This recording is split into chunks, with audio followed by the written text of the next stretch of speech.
네, 진짜 주식 2부 APM 시청자 마스터의 판단을 위해 핵심 전략만 제시하겠습니다. 오늘도 박한샘, 김정기 비서 함께합니다. 안녕하세요.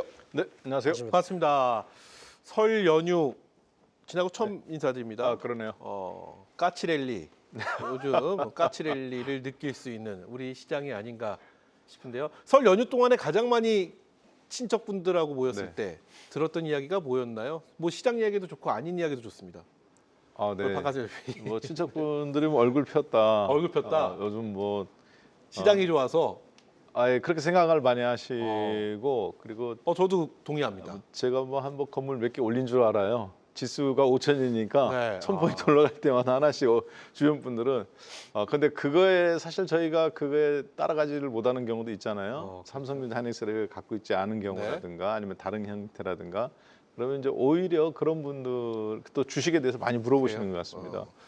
건물은 못 올렸지만 박한세 대표 종목은 좋다. 건물, 이렇게 말씀드리면 될까요? 제가? 건물을 올렸을 수도 있죠. 아이고, 뭔가요? 알겠습니다. 자, 우리 김정기 대표는 얼굴이 더 좋아지셨습니다. 그렇죠. 하얘지셨어요. 네. 그렇죠?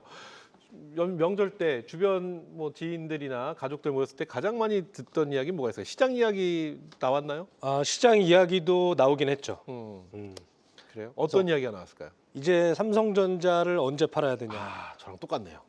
그렇죠. 그런 네. 얘기들이 많이 나오고 있습니다. 지금 많은 투자자분들께서 그런 부분들이 상당히 궁금해하실 거라고 그렇죠. 저는 생각이 드는데 그래서 뭐라고 하셨어요? 진짜 주식을 보시면 됩니다. 진짜 주식을 봐라. 그렇죠. 좋습니다. 저도 이 친척들하고 모였을 때 명절 때 가장 많이 들은 이야기가 삼성전자와 하이닉스 도대체 언제 팔아야 되느냐. 이 얘기를 굉장히 많이 들었어요. 그래서 제가 말씀드렸죠. 제가 무슨 전문가냐. 전문가분들에게 물어봐라. 박한생, 김정기가 나오는 월요일 APM 오후 8시를 주목해달라라고 하지는 않았습니다. 하지만 저희 프로그램 보면 도움이 되지 않을까라는 말씀. 그냥 답을 한번 듣고 출발해 볼까요? 그럴까요? 아주 짧게 네. 그냥 단답형으로 우리 만약에 누군가가 네, 우리 박한샘 비서께 네.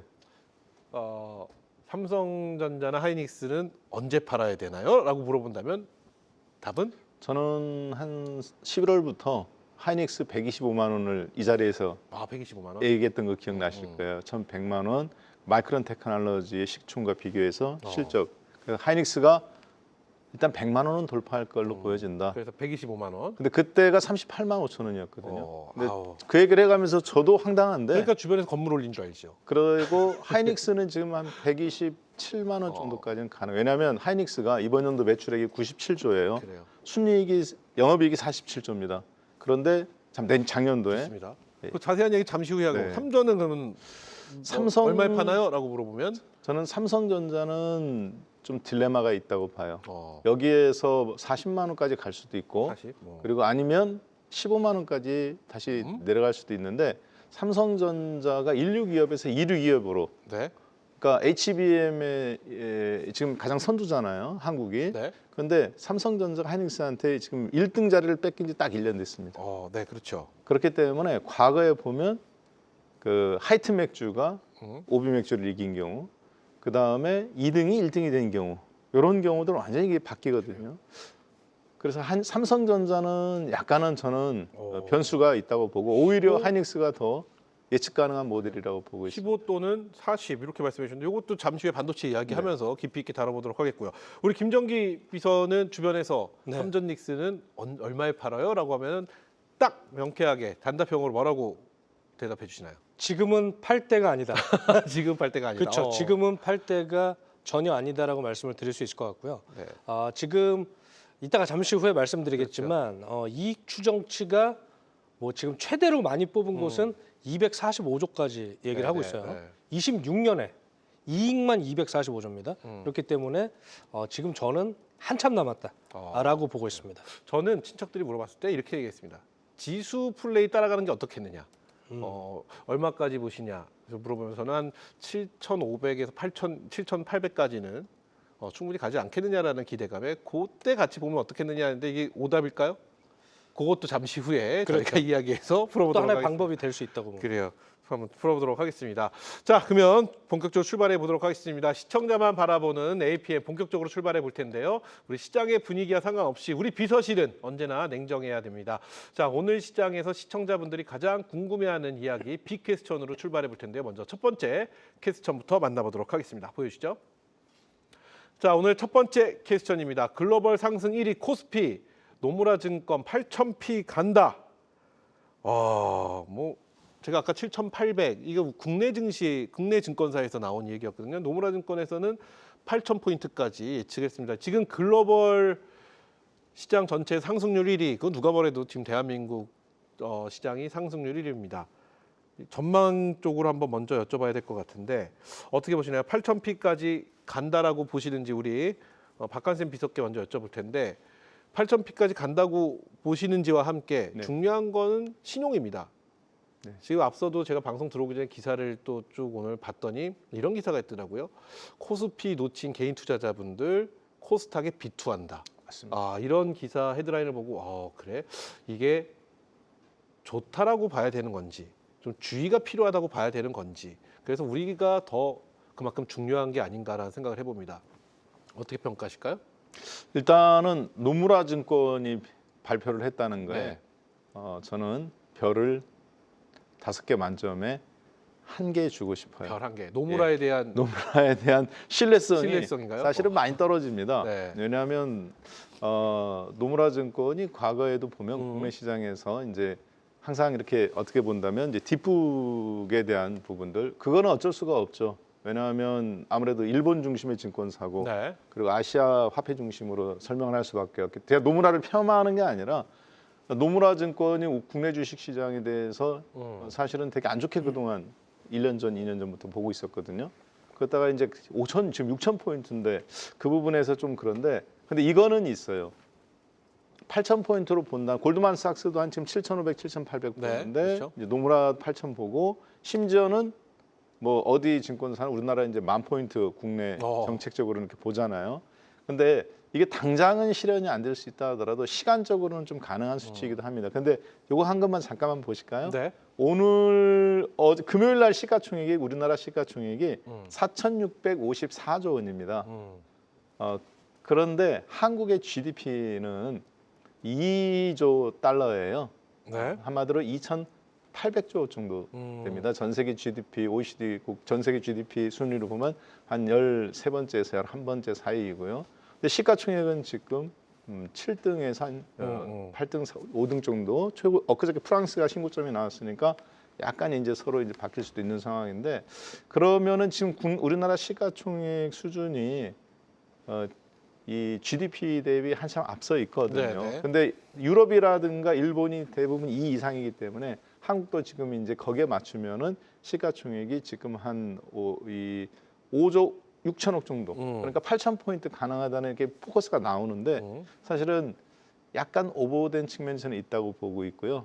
그리고 여기에서 이제 삼성전자 하이닉스 중심으로만 계속 갈 거냐 네. 아니면 다른 형태로가 받쳐줘야 되는데 뒷심이 조금 한국이 좀 부족한 거 아닌가. 반도체 중심으로 했기 때문에 그래서 저는 어떻게 보면 거래소 입장에서는 지금까지도 너무 잘해왔다.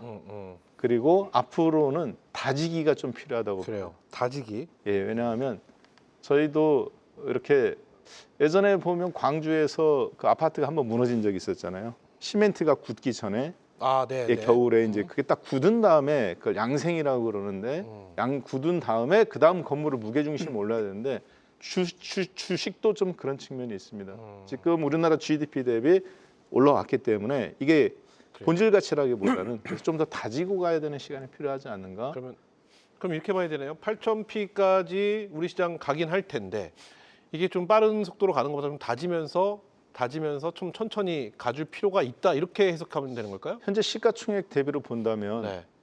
그리고 GDP 대비로 본다면 한국이 지금 6,000포인트를 어떻게 잘 다지느냐 여기에 저는 달려있다고 시간이 좀 걸릴 거라고 보고 있습니다. 시간은 좀 걸릴 것이다. 그래서 적어도 이번 연도 중에 8,000피는 어렵지 않겠느냐?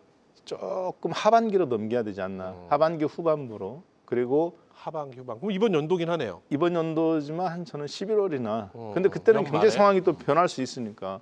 그래서 지금은 사실 하이닉스만 놓고 본다면은 네. 8,000 이야기가 맞긴 합니다. 근데 이거 하나만 갖고 가기에는 좀 벅찬 측면이 있지 않나 이렇게 좀 보여져요. 앞서 이거 하나만 갖고라고 말씀을 하셨으니까 하이닉스 하나만 갖고라고 해석을 한다면 앞서 제가 여쭤봤던 질문 삼성전자에 대한 의견이 40만 전자가 될 것이냐 아니면 다시 15만 전자가 될 것이냐 뭐 이런 말씀을 해주셨어요. 네. 그거에 대한 해설이 좀 필요할 것 같습니다. 네, 잠깐 요거 한번 화면 한 번만 잡아주시겠습니까? 지금 요 화면은 미국의 이제 뉴욕 증권거래소에 한 4,500, 나스닥에 한 4,500개, 아멕스에 한 1,000개 정도 있는 종목, 10,000개 정도가 3대 시장에 있는데요. 제가 거기서 반도체 종목만 한번 골라본 겁니다. 엔비디아가 4조 6천 달러고요. TSMC가 2조 달러가 깨져서 1조 9천억 달러. 네. 그다음에 브로드컴이 1조 5천억 달러. 그다음에 이제 삼성전자가 여기 시가총액으로 본다면 지금 오늘 시가총액이 삼성전자가 이렇게 볼 수 있겠네요. 우리나라 시가총액이 삼성전자가 1,149조 원, 하이닉스가 681조 원. 그러면 여기에다가 지금 삼성전자를 집어넣으면은 1,100조 원이니까 시가총액 순으로 보면 한 대략 8천억 달러. 여기 마이크론 테크놀로지 한 두어 배 살짝 못 넘기고, 그다음에 이 브로드컴, 그다음에 이제 삼성전자랑 겨누는 게 TSMC인데 네. TSMC의 지금 시가총액이 한 40%, 45% 정도 되는 것 같습니다. 근데 사실 삼성전자가 실적은 더 좋거든요. 그러니까 많은 분들이 삼성전자에 대한 딜레마를 갖고 사실 TSMC만큼 돼야 되는 거 아니냐 보고 있지만, 근데 문제는 삼성전자는 반도체도 팔지만은 여기에 메모리, 시스템 반도체, 핸드폰, 가전제품 다 엮여 있잖아요. 디스플레이까지. 근데 5나노 이하만 놓고 보면 TSMC가 65%전 세계, 삼성전자가 35%, 2대 1이에요. 그러니까 지금 시가총액으로 딱 놓고 보면 사실 삼성전자는 시스템 반도체, 즉 AI 데이터에 들어갈 수, 데이터 센터에 들어갈 수 있는 5나노나 3나노 시스템 반도체에 이 부분에서 적당한 가격 수준이지 않나. 그러니까 대만의 TSMC의 한 35% 시가총액에다가 스마트폰과 메모리 이런 걸 더해본다면 45% 쳐있는데, 왜 제가 레인지를 높게 잡았냐면 시스템 반도체만 놓고 보면 삼성전자가 5나노 이하는 전 세계 2개밖에 못 만드니까 네. 이 정도가 적당한 가격이에요. 한 지금 800, 1,000조 정도가. 나머지 이제 스마트폰, 디스플레이, HBM 얼마만큼 쳐주느냐에 따라 얘가 40만 원이 될 수도 있고 전체 실적은 TSMC보다 더 좋으니까 네. 매출도 그렇고. 근데 주식은 그게 아니란 말이에요. 가장 첨단적인 부분만 놓고 보니까 그러면 지금 주가 수준에서 삼성전자가 또 시스템만 놓고 본다면 TSMC를 놓고 보면 좀 주저앉을 수 있는 상황이거든요. 포트폴리오 재조정 과정에서. 그래서 엔비디아도 좀 못 올라간 상태고 TSMC도 못 올라가고 브로드컴도 못 올라가고, 그러면 삼성전자에 지금 끌어올리는 힘이 과연 HBM이냐, 시스템 반도체 놓고 봤을 때 저는 HBM만은 아니라고 봅니다. 그렇다고 보면은 시스템 반도체 포지션이 전 세계 두 번째이기 때문에 지금 주가 1,200조에서 1,100조 사이가 약간 좀 적당한 수준 아닌가. 그 펀드 매니저들 입장에서 본다면. 그러면은 지금 개인 투자자분들 지금이라도 삼성전자 모아야 되나 이런 글들이 채팅창에도 있습니다. 네. 지금이라도 삼성전자 좀 봐야 되나 하시는 분들, 그분들께 한 말씀 해주신다면은 네. 우리 박한샘 비서는 좀 지켜볼 필요가 있다 이런 의견이실까요? 네, 저는 불확실한 삼성전자보다는 확실한? 이미 시멘트가 탄탄하게 실적으로 굳어서 이미 2026년도 매출액이 다 팔렸잖아요. 네. HBM 3급이든 4급이든. 그러면은 이번 연도 매출액이 160조 이상, 그리고 순이익이 90조 전후로 나올 걸로 보여지는, 그 내년도는 지금 120조까지 얘기가 나오거든요. 그러면 하이닉스가 훨씬 더 이 분야에서 삼성을 누르고 1등이 됐기 때문에 외국인들의 관점은 사실 하이닉스가 지금 여기까지 5,000포인트까지 끌고 온 거지 네. 삼성전자가 끌고 온 건 아니다 이렇게 보고 있습니다. 하이닉스가 더 계속적인 똑같은 멘트를 계속 하고 있는데 몇 개월째 하이닉스가 조금 더 매매하기도 편하고 예측하기도 편하지 않나 그렇게 생각이 되네요. 좋습니다. 그래요? 좋습니다. 자, 그러면은 우리 김정기 비서의 의견 또 한번 들어보도록 하겠습니다. 8,000포인트. 일단 우리 박한샘 비서는 노무라 증권에 대한 신뢰도가 난 별 하나다 이렇게 말씀을 해주셨는데, 김정기 비서는 어떻게 보시나요? 8,000포인트까지 얘기가 나왔습니다. 네. 동의하시는지부터 한번 여쭤볼까요? 일단 장기적인 관점으로 장기라면 어디까지를 보는 거죠? 1, 2년 정도. 8,000포인트 언젠간 갑니다. 우리 언젠가는 증시가. 가겠죠. 네. 가기 때문에 언젠간 이건 기간을 좀 간다라고 볼 필요는 보지만 있습니다. 올해는 어렵다라고. 올해는 어렵다. 네. 올해는 우리 증권사에서 발표한 7,800포인트 이 정도까지 우리 증권사에 나온 최고의 네. 지수거든요. 그 정도는 동의하시나요, 그러면? 올해는 7,800도 쉽지 않을 수 쉽지 있습니다. 않을 수 있다. 예, 왜 그러냐면 지금 증권사에서 제시하는 금액은 EPS 추정치를 당겨서 계산을 한 수치입니다. 근데 또 우리가 한 가지 또 희망적으로 또 볼 거는 이익 추정치로 본다면 26년 그리고 27년에 삼성전자가 글로벌에서 엔비디아, 뭐 애플을 넘어서는 그래요. 영업이익이 나올 수도 있습니다. 그렇기 때문에 장기적인 관점에서는 저는 된다. 하지만 단기적으로는 조금 쉬어가는 흐름이 나올 것이다 이렇게 보고 있어요.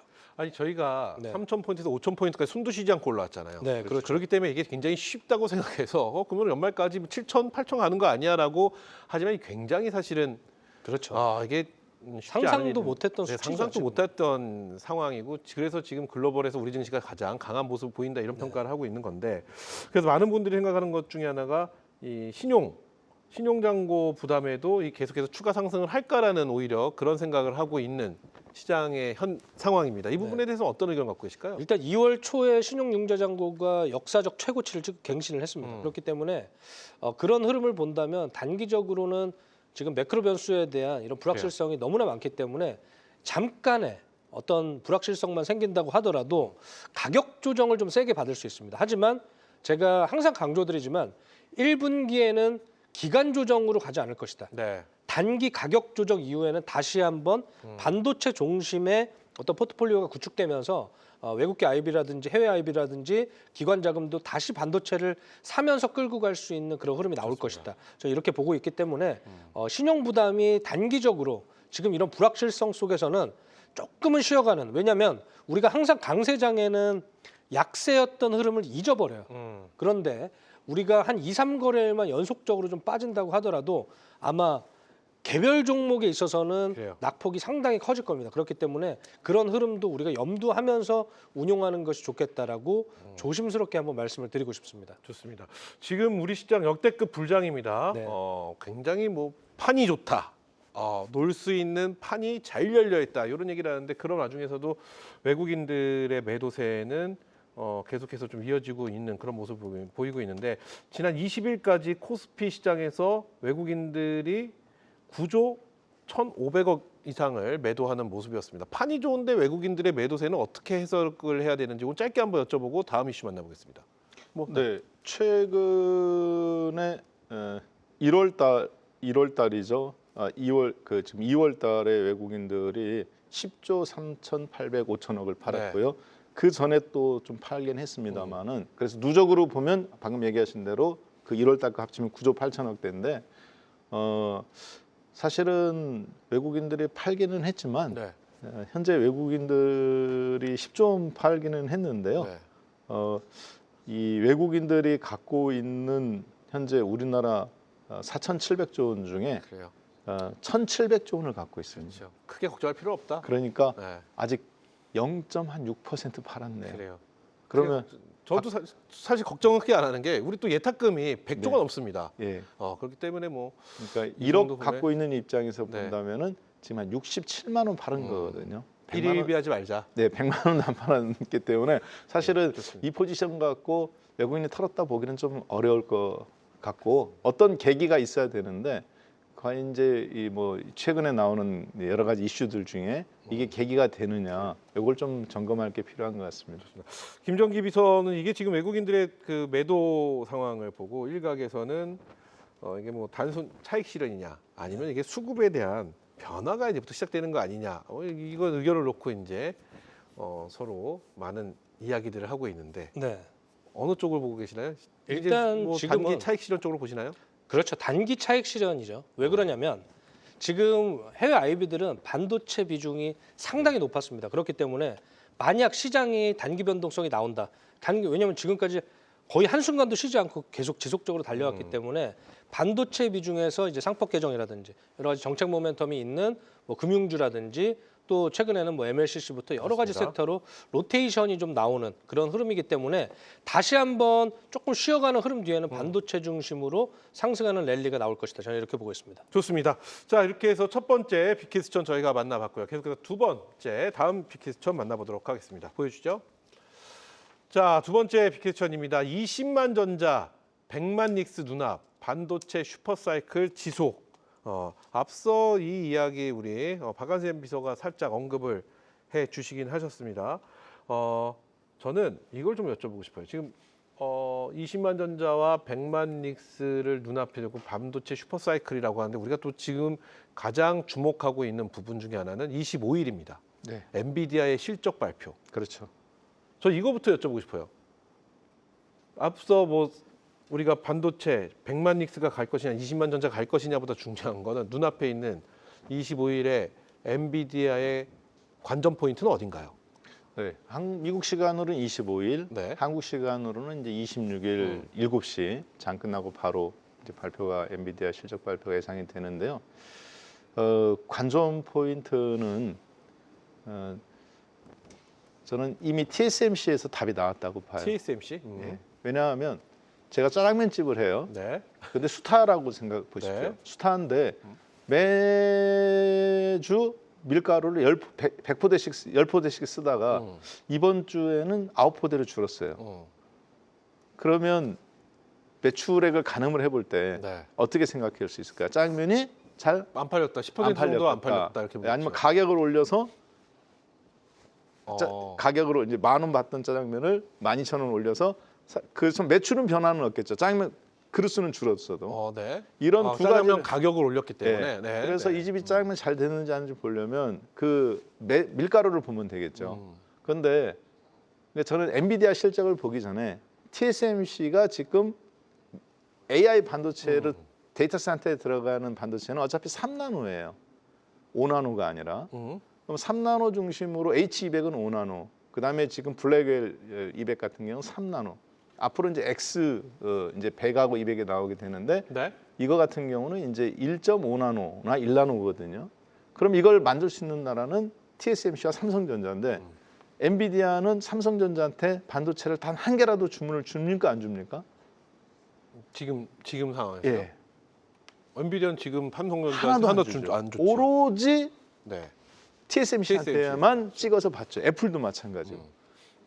그런데 TSMC가 요즘 시가총액이 2조 달러에서 아래로 살짝 내려왔습니다. 네.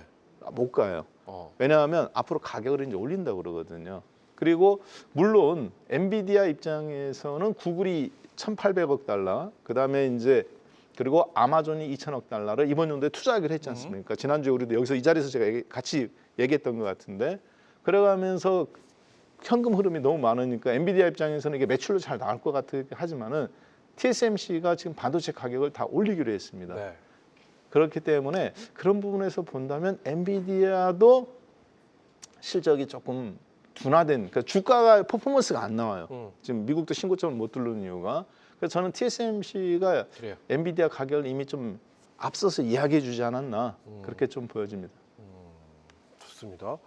자, 우리 그럼 김정기 비서는 어떻게 보시나요? 일단 뭐 엔비디아에 대한 뭐라고 할까요? 관전평, 네. 관전 포인트 말씀해 네. 주셨는데 다른 포인트가 있으시면 짚어주시고 지금 보면은 20만 전자 그리고 100만 닉스를 눈앞에 있는 네. 이 우리나라의 가장 커다란 1, 2 기업에 대한 평가인데 네.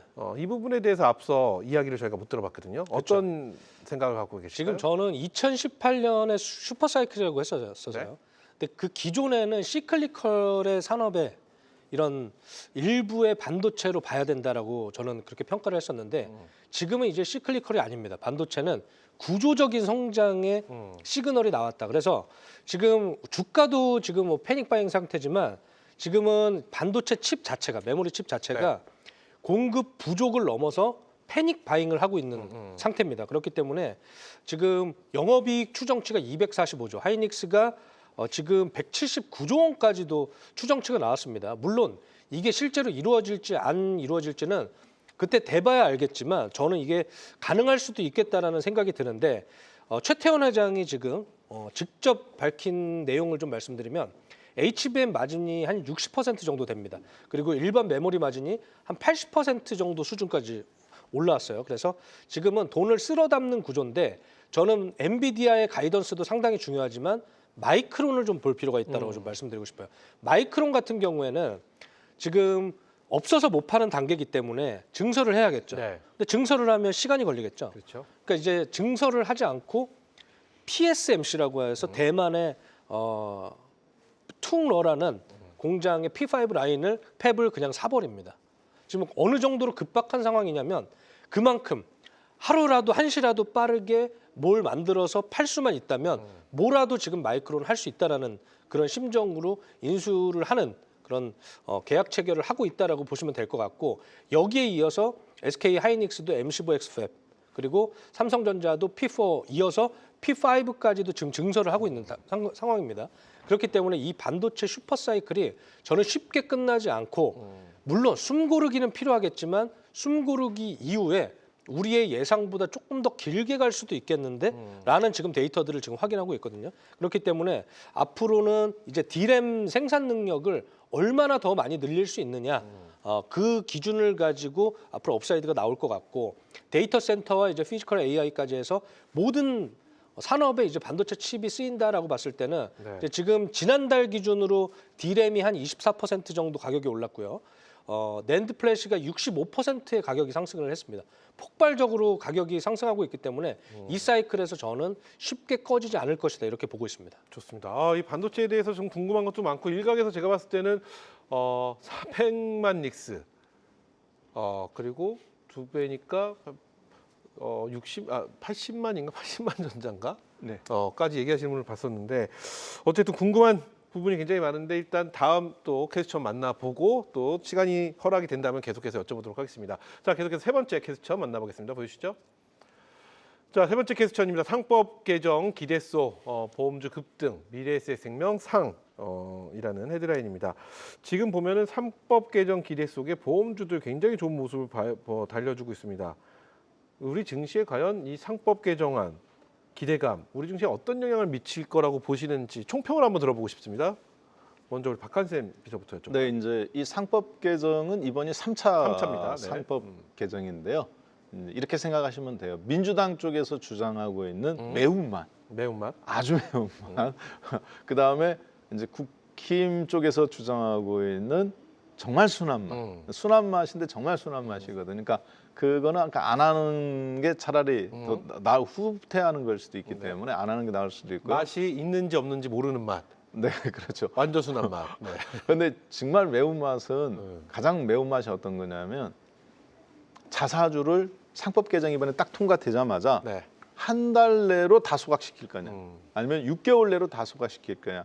그러니까 매운맛은 일단 기한을 6개월 내로 주는 거거든요. 근데 한 달 내로 소각시킬 수도 있고 6개월 내로 소각시킬 수 있는데 근데 지금 KCC, SK 자사주를 많이 갖고 있는 주식들 회사들이거든요. 대웅 그리고 심지어 신영증권 같은 경우는 제가 정확하게 기억이 안 나는데 56%가 자사주를 갖고 있어요. 네. 그러면 상법 통과되자마자 신영증권은 56%의 주식을 다 소각시켜야 됩니다. 네. 민주당에서 주장하는. 그러니까 주식들이 지금 들썩들썩거리는 이유들도 있고요. 가장 중요한 건 이제 3차 상법 개정이 됐을 때 이제 그 딱 한 줄이 더 들어가는 거죠. 주주의 그 회사의 이익을 위한 거냐, 아니면 회사 플러스 주주의 이익을 위한 걸로 이사회가 구성이 된다. 이게 무슨 얘기냐면 만약에 이사회가 구성이 돼서 어떤 결정을 내렸어요. 네. 근데 박한샘이 주식을 한 주 갖고 있어요. 근데 저한테 손해를 끼치는 결정을 했어요. 그러면 제가 그걸 가지고 이사들 그 결정을 내린 이사들을 고소를 할 수가 있는데 그랬을 때 이게 집단 소송 한 사람이 이겼을 때 그 뒤에 손해를 입은 수많은 주주들한테 다 같이 배상을 해야 되는. 그러니까 이사진들이 함부로 못 움직이는 거죠. 예전에는 내가 어떤 결정을 내렸어도 예를 들어서 LG엔솔 같은 경우 물적 분할을 해서 기존 주주들한테 굉장한 손해를 입혔죠. 그런데도 불구하고 이게 회사를 위한 거였다. 그러면 법적으로 아무 문제가 없었어요. 근데 이제는 그게 안 된다는 거죠. 그래요.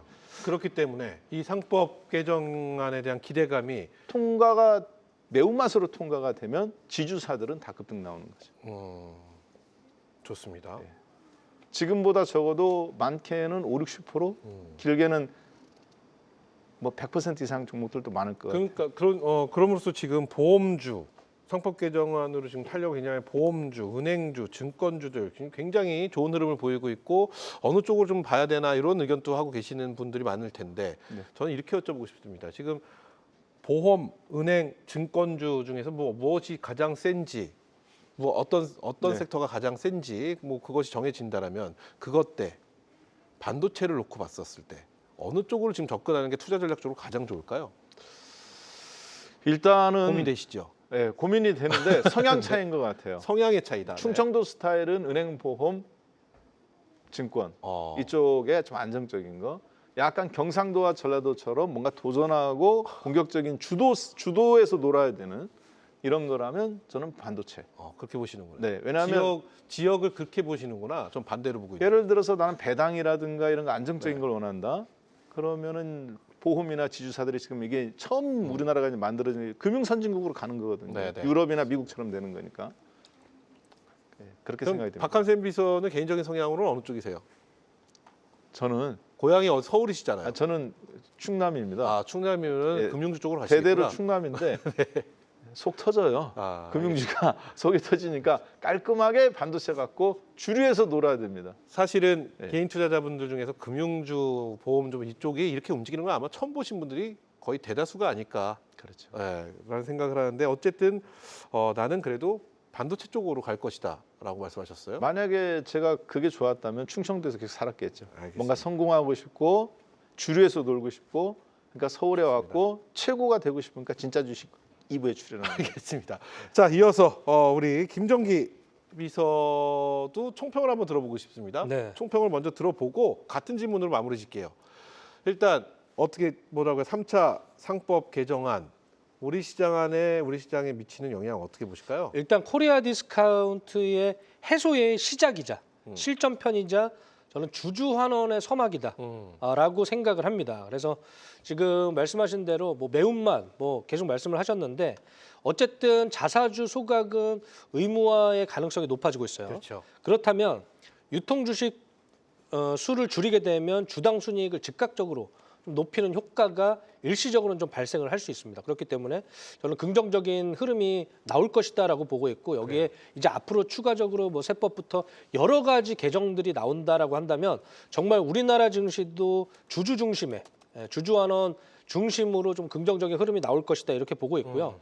지금 저는 이렇게 자사주를 많이 보유한 기업들이 네. 저희 이제 개인적인 아이디어로는 지금 이제 한국에서는 이제 피지컬 AI 로봇을 공장에 도입하느냐 아니냐를 가지고 엄청 많은 논란이 있는데 그렇죠. 지금 글로벌 시장에서 다 로봇을 도입하고 있잖아요. 그래서 오히려 저는 이런 자사주를 통해서 앞으로 로봇 자동화를 하는 기업들은 이제 기업 그 임직원에게 이제 배당을 하거나 일부 이렇게 자사주를 이렇게 활용하는 방식으로 조금 더 그렇죠. 이렇게 활용한다면 조금 더 긍정적인 흐름 나오지 않을까. 이게 미국의 대선 후보 중에 한 명이 지금 말씀하신 그 내용을 공약으로 해서 뭐 시범적으로 운행을 했는데 이게 뭐 생각보다 괜찮았다라는 기사를 언론을 통해 본 적도 있는데 그럼 이렇게 한번 여쭤보겠습니다. 지금 이게 뭐 금융사냐 자사주냐 뭐 보험사냐 뭐 네. 여러 가지 이 중에 어느 게 제일 낫냐 이런 것도 나오지만 결국은 이게 큰 카테고리로 보면은 정책 vs 대 AI거든요. 그렇죠. 그렇죠. 어느 쪽을 지금 현 시점에서 우리 개인 투자자분들이 접근하는 게 투자 전략적으로 더 현명한 방법이라고 보실까요? 그럼에도 불구하고 AI다. 그럼에도 불구하고. 예, 왜 그러냐면 지금 5,900 지수를 돌파를 했습니다. 코스피가 5,900포인트를 돌파했는데 AI를 빼놓고 얘기하면 이익을 예를 들어서 올해 지금 삼성과 하이닉스의 추정치를 가장 높게 보는 이제 증권사들은 400조를 넘게 갈 것이다라고 추정하고 있는데 이 이익을 빼고 계산하면 지금의 지수가 합리화가 쉽지 않은 거예요. 그런데 저는 제가 이렇게 말씀드리고 싶어요. 정책 모멘텀도 저는 충분히 단기적으로 로테이션이 지속적으로 좀 나와줄 수 있다 이렇게 보고 있지만 AI를 중심으로 놓되 이런 정책 모멘텀 이제 나머지 AI 인프라 관련주들을 좀 같이 포트폴리오로 구성하시면 좋겠다라는 생각이 듭니다.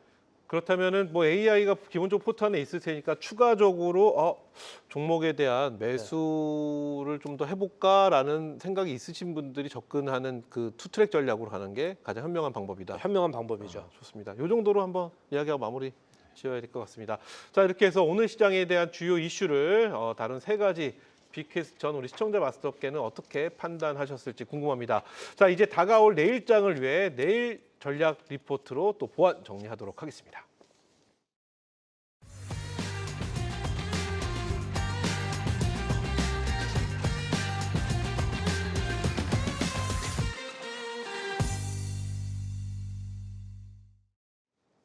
네, 우리 시청자 마스터들의 내일 투자 전략을 위해 불필요한 이야기는 덜고 핵심 전략만 제시하도록 하겠습니다. 내일 전략 리포트 시간인데요.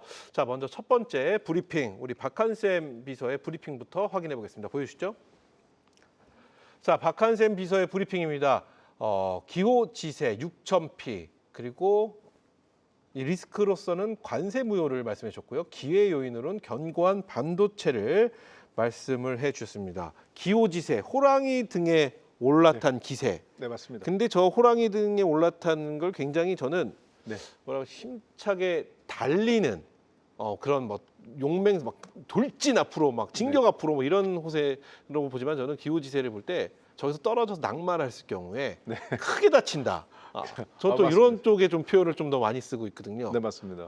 기호지세낙 뭐 이렇게 표현을 좀 해보는데 어떤 얘기일까요? 기호지세 6,000p까지는 숨도 쉬지 않고 달린다 이런 얘기일까요? 네, 이제 6,000포인트가 지금 일단은 한국이 전 세계에서 가장 기세가 세서 네. 6,000포인트를 한번 돌파는 할 것 같아요. 문제는 여기에서 만약에 지금 외국인들이 판다해서 시장이 꺾인다 그러면은 다 같이 망하는 거거든요. 받아줄 한국에 지금 돈이 아무도 없습니다. 연기금 말고는. 그래서 호랑이 등에 올라탔기 때문에 다 무서워서 피하는데 내려오는 순간 내가 호랑이한테 잡혀먹는 거죠. 이게 기호지사인데 네. 그러니까 아마 지금 국내 주식시장에서는 외국인도 이 판을 깨는 걸 원치 않고 기관도 원치 않고 그렇기 때문에 오늘 어제 미국도 조정받고 장중에 일본도 1% 빠졌는데 한국은 플러스 1% 나고 있었거든요. 저는 이게 딱 기호지세고 단기적으로 6,000포인트를 한번 슈팅을 세게 한 번 더 나가지 않겠나. 그래서 3월 달까지 6,600에서 한 7,000포인트까지는 좀 기대를 갖고 있습니다. 6,600에서 7,000 3월 달까지. 네네. 왜냐하면 그럼 하이닉스가 지금 기대 이상의 사실 지금 실적이 나오는데 이번에 하이닉스가 앞으로 말은 10년간이지만 한 5년 정도간에 600조 원을 투자할 계획을 발표를 했어요. 삼성전자가 360조. 그러면 한국에 지금 용인에 1,000조 원 투자하거든요. 이 1,000조 원이 이 두 회사가 투자하느냐? 아니라고 보여집니다. 외국의 엔비디아나 테슬라 그리고 협력업체 같이 해서 한국에 어떤 세제 혜택을 주느냐 것 같아요. 좋습니다. 자, 그러면 이렇게 질문을 한번 드려볼게요. 이게 내일장에 대한 전략 리포트지 않습니까? 그럼 네. 우리 개인 투자자분들은 어떤 전략으로 지금 가야 될까요? 지금 25일 날 엔비디아에 대한 어떤 실적 발표, 그게 네. 조금 더 시장에 긍정적인 사인을 더 보내준다라면 지금 말씀한 6,000p 이게 지금 2월 안에도 가능할 수 있는 숫자. 내일 당장도 가능해요. 네, 내일 당장이라도 가능할 수 있는 숫자라고 봐지는데 중요한 건 리스크로서는 관세 무효를 해주셨고 또 기대 요인으로는 견고한 반도체라고 하셨어요. 네. 지금 반도체에 대한 이야기를 해주셨으니까 네. 리스크까지 설명을 해주시고 그러면 전략을 말씀해 주셔서 우리 개인 투자자분들의 전략까지 듣고 마무리 짓도록 하겠습니다. 사실 어제 주말에 이제 미국 관세 무효 발표한 거가 가만히 오늘 보니 우리나라 조선업종이라든가 이런 게 변화는 없어요. 네네. 그러니까 관세는 무효해서 상호 관세 두 종류가 있습니다. 일반 관세가 있고 상호 관세가 있는데 트럼프의 상호 관세가 명백한 대통령의 권력남용이라고 명백한이라고 못을 박아버렸죠. 네. 그러니까 그렇다고 해서 한국이나 일본이 미국, 유럽이 주기로 한 트럼프의 대미 투자가 바뀔 것 같지는 않습니다. 근데 이게 저는 한국한테는 미국이나 유럽보다는 우리나라가 굉장히 유리한 위치에 있어요. 왜냐하면 우리나라는 의회에서 통과를 안 시켰잖아요, 국회에서. 그러니까 만약에 트럼프 대통령이 중간 선거에서 진다거나 아니면 이제 정권이 바뀌면 한국은 투자를 안 해도 됩니다. 근데 일본은 의회에서 통과시켜 버렸잖아요. 네. 그러니까 국가 대 국가가 계약이 됐기 때문에 트럼프하고 상관없이 무조건 투자해야 되거든요. 따라서 저는 내일장에 그래요. 이 자동차 업종과 그리고 하이닉스가 진짜 움직이는지를 좀 특히 자동차 업종 이 부분이 가장 포커스라고 보고 있습니다. 그래서 만약에 움직임이 확인이 된다면 좀 더 공격적으로 가도 괜찮다 이렇게 보신다는 걸까요?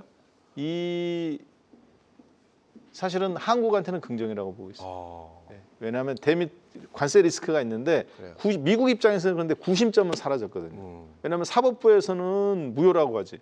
그런데 행정부에서는 뭐 상호 관세 안 돼? 그러면 일반 관세 5% 더 올려 때려버리지. 트럼프 이 얘기거든요. 10% 더 때리고. 그렇죠. 그러면 이거 중간에서 투자하는 사람들은 불확실성 혼란스럽단 그렇죠. 말이에요. 요거를 솔직히 이게 리스크라고 보는데 국내는 조금 이걸 잘 견뎌낼 것 같습니다. 좋습니다. 이 상호 관세 관련된 이야기는 저희 또 잠시 2부 때 좀 더 자세하게 이야기 다뤄볼 예정이니까요. 시청자 여러분들 저희와 끝까지 함께해 주시기 바라겠고요. 자, 그럼 계속해서 우리 김정기 비서의 브리핑 또 확인해 보도록 하겠습니다. 보여주시죠. 자, 김정기 비서의 내일장 브리핑입니다. 내일은 단기 변동성은 기회다. 오히려 그렇죠. 조정받으면 들어가라 이런 얘기인 것 같습니다. 맞습니다. 리스크의 요인으로서는 미국과 이란, 지정학적 리스크의 사전 단계, 미국과 이란에 대해서 평가를 주셨고 기회는 무역법 122조를 언급해 주셨습니다. 이 무역법 122조가 우리나라 법이 아닙니다. 미국 그렇죠. 법이죠. 미국 법이죠. 그래요. 어떤 이야기일까 들어보고 싶습니다. 일단 이 상호관세 위헌 판결이 나오면서 미국 대통령이 이제 마음대로 관세를 휘두를 수 없게 됐죠.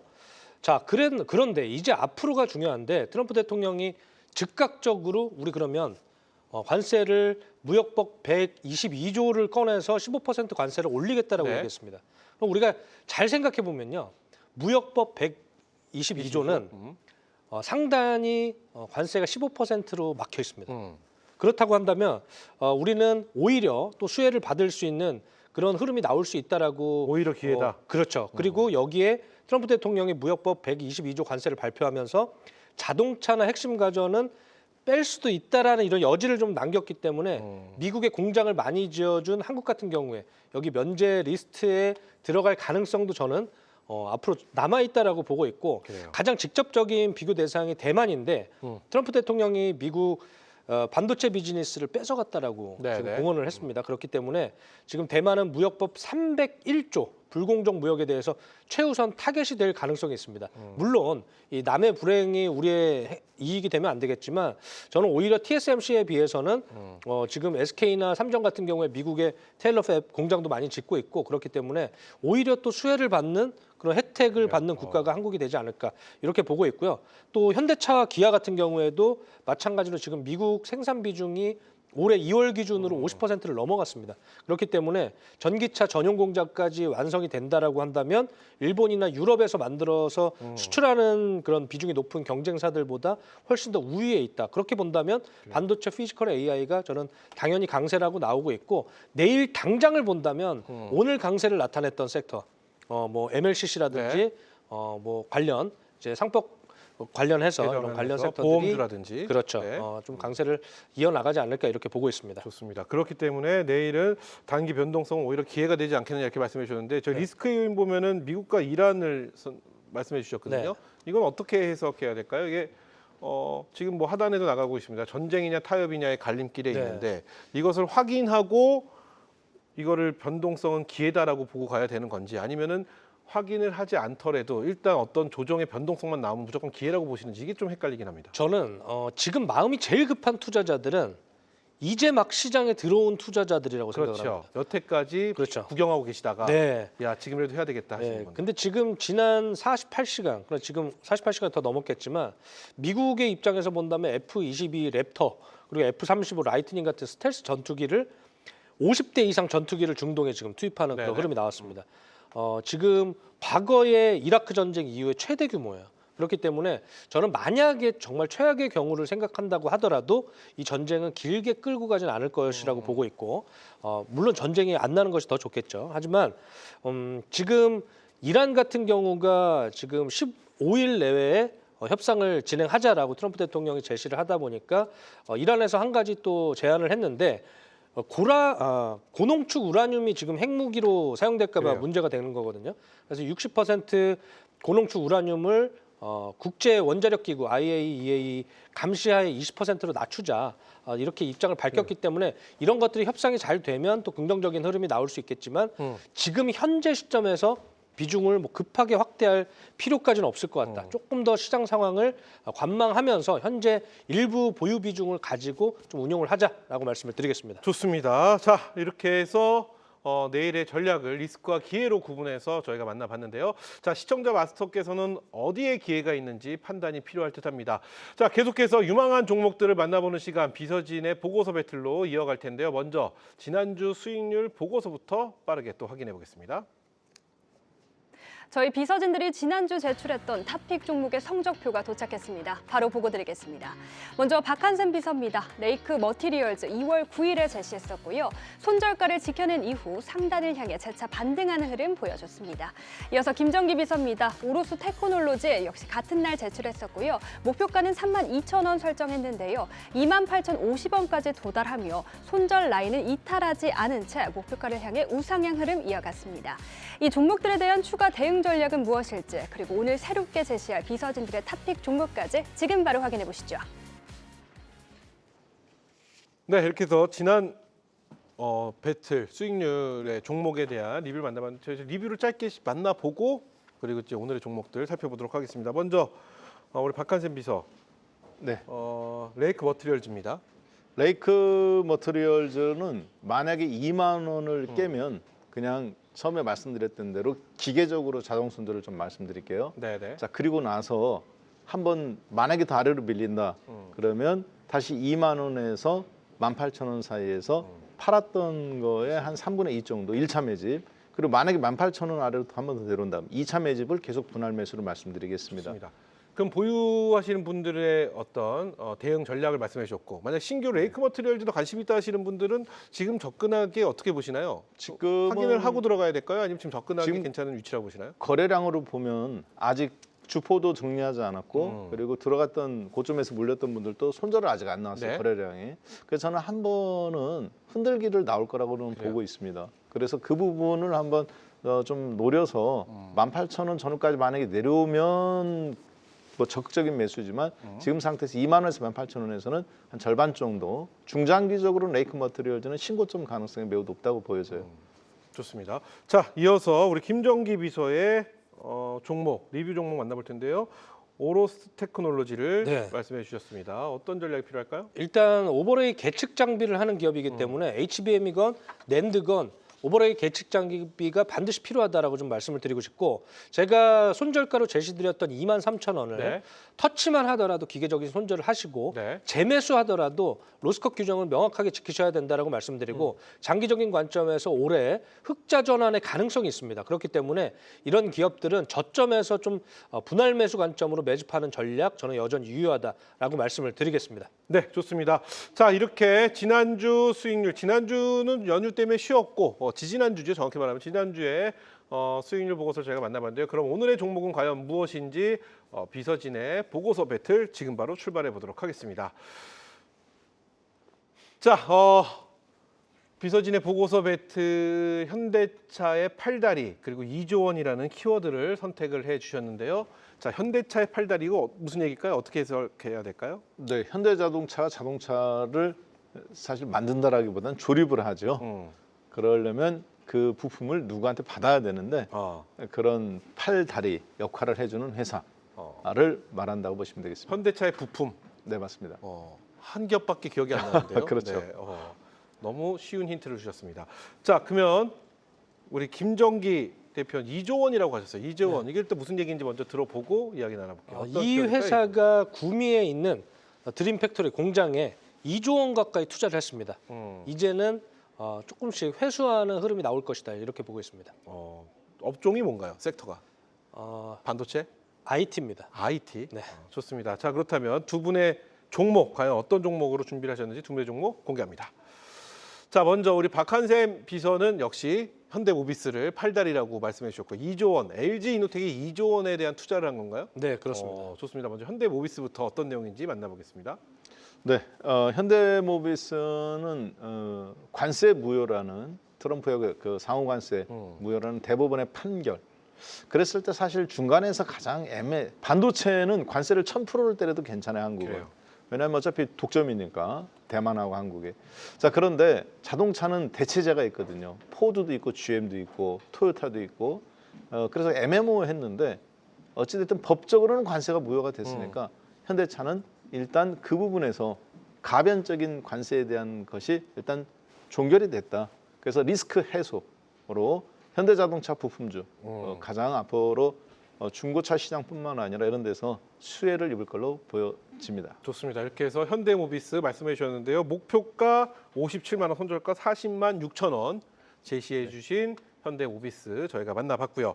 자, 이어서 우리 김정기 비서의 종목은 LG 이노텍입니다. 어떤 내용일까요? 네, 일단 핵심만 말씀드리면 4분기 일회성 비용으로 컨센서스의 부합 내지는 약간 못 미치는 그런 흐름이 나왔었는데 올해는 수익성이 회복될 것으로 좀 전망을 하고 있고 북미 신규 고객사 통신 모듈 매출이 반영되면서 이익률이 지속적으로 상승할 것이다라고 보고 있는데 그러면 앞으로가 가장 중요하겠죠. 앞으로 어떤 차세대 성장 동력이 있느냐를 봤을 때 AI 반도체, 메모리 패키지 기판, 제가 항상 말씀드렸지만 오늘은 MLCC 관련해서 삼성전기, 아모텍 같은 이런 종목들이 상승을 했는데 삼성전기의 경쟁사로 많이 불리우는 LG 이노텍도 같이 상승하는 흐름이 나왔습니다. 근데 이 회사는 MLCC보다는 FCBGA라고 하는 패키지 기판을 적극적으로 투자를 하면서 앞으로 북미 쪽의 신규 고객사도 지금 확장을 하고 있고 올해 실적 업사이드가 상당히 나올 것으로 저는 보고 있습니다. 그렇기 때문에 상당히 긍정적인 주가 흐름도